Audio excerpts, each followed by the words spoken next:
What's up, suckers? It's me. If you were watching this and you're like, God damn, Ariana, why do you look so tired? It's summer vacation down here. Get used to it. Sorry. Anyway, this is going to be a pretty quick video, actually.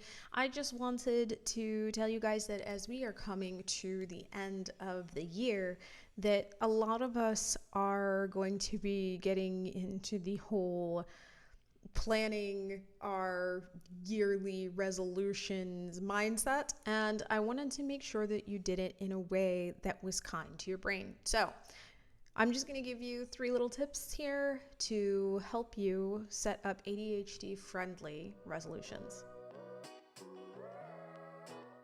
Before I get into it, as per usual, I do have to ask that if this is your kind of thing, if you like being here, please, please, please like and subscribe.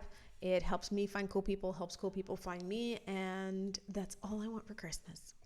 Well, that and a mortar and pestle, but you're not getting me that. So anyway, the end of the year is coming up.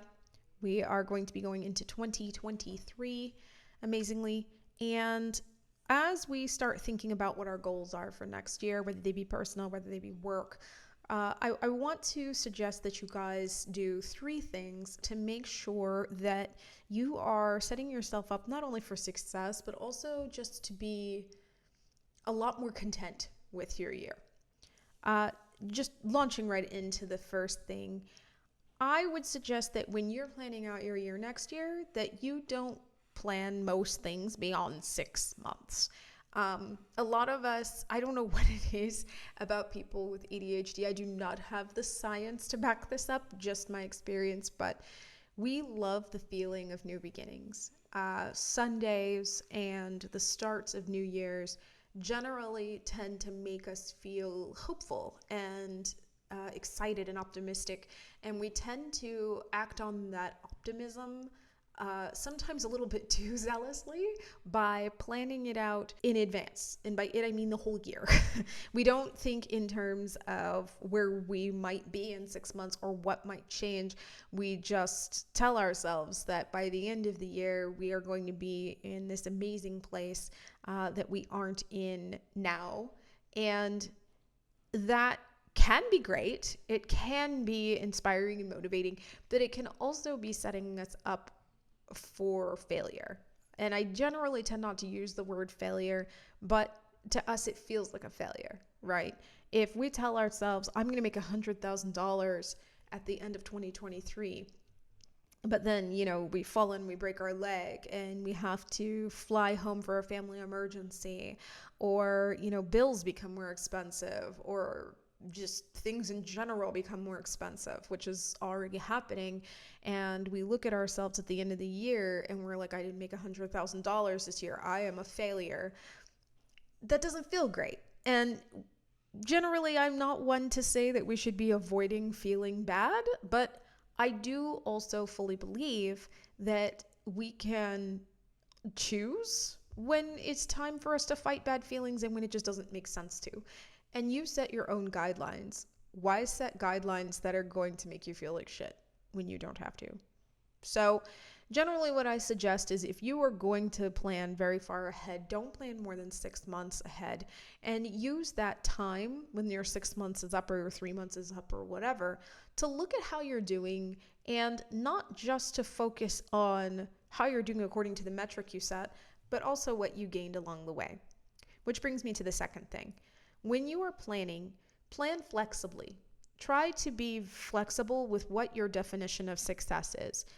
And yeah, I know that this kind of goes against a lot of the rules out there that will say, oh, well, when you're planning a goal, make sure that it is measurable and quantifiable and that it's concrete. And that's not necessarily a bad thing, but you also don't want to plan so rigidly that if you don't hit these exact marks, it is a full-on failure. It doesn't make sense to do for the reasons I've already mentioned.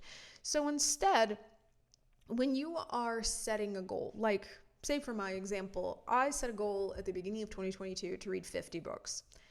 I am going to have read 12, 15, partially because I got extremely sick at the beginning of the year, partially because we had to move. partially because I've just been tired and constantly adjusting to change. There are a lot of things that really made reaching that goal kind of hard to do. And I could look at this one of two ways. I could look at it the rigid way, which is I didn't read 50 books, therefore I failed. Which I guess, some of you are out there are like, but you did fail. And okay, maybe. But the way that I choose to look at it is I regained my love for reading by not stressing myself out and making it a big deal if I read every day or not. I read purely for enjoyment. And because of that, I found a bunch of new books that I like. And I have talked about books that I didn't like with people and had a great time doing it. And I have regained a hobby that I do purely for joy. And so in my mind, did I hit that marker? No. But do I consider it to be a failure? Also, no.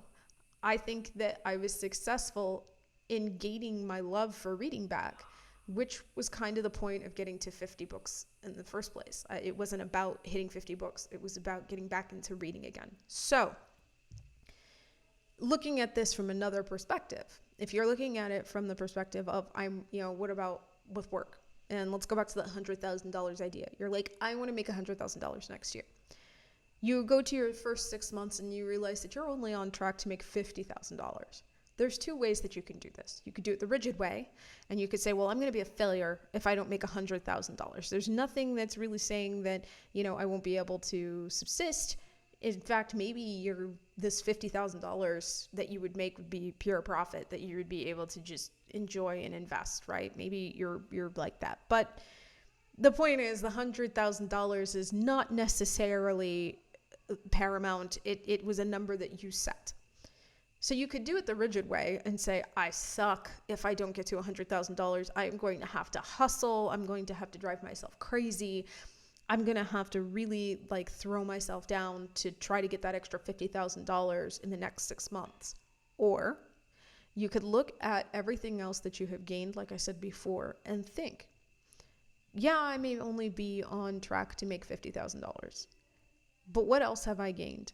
Have I made other moves that might be setting me up for growth in 2024 even, or late 2023? Have I gained any sort of insight that is going to make me more likely to actually hit this number next year? Because at the base of it all, the $100,000 is actually not the main goal. Your main goal is growth, because the $100,000 is a byproduct of growth.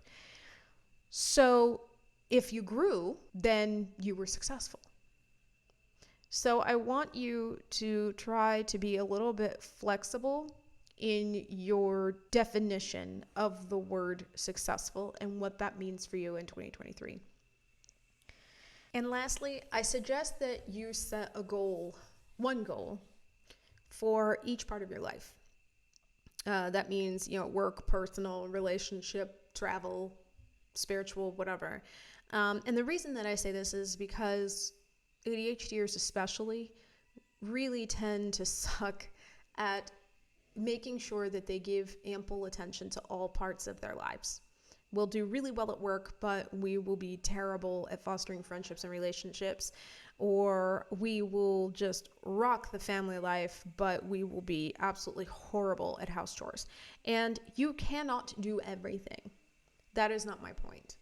In fact, I would bet that most of you have actually already planned out things for the tough stuff. So when I say this, I know that I'm actually challenging you to make sure that you are setting some sort of goal that's going to ensure that you are paying attention to other parts of yourself, to the personal parts of yourself, to the things that bring you joy, to making sure that you feel balanced. Push some sort of initiative that's going to make sure that 2023 is not just about work, or it's not just about other people, but that it also is about you. And this way you're making sure that 2023 isn't just about other people. It's not just about delivering things for your boss or keeping up with your friends to make them happy. but it's also about making sure that you're getting what you need to feed your soul and your mind and to help you feel like a complete and whole person. And with that, I leave you with my last video of 2022, or if you're listening to this as a podcast, then my last podcast. And I will be seeing you guys next year. And I hope that you have a beautiful holiday season, that you take great care of yourselves, drink plenty of water, and I will see you in the next video.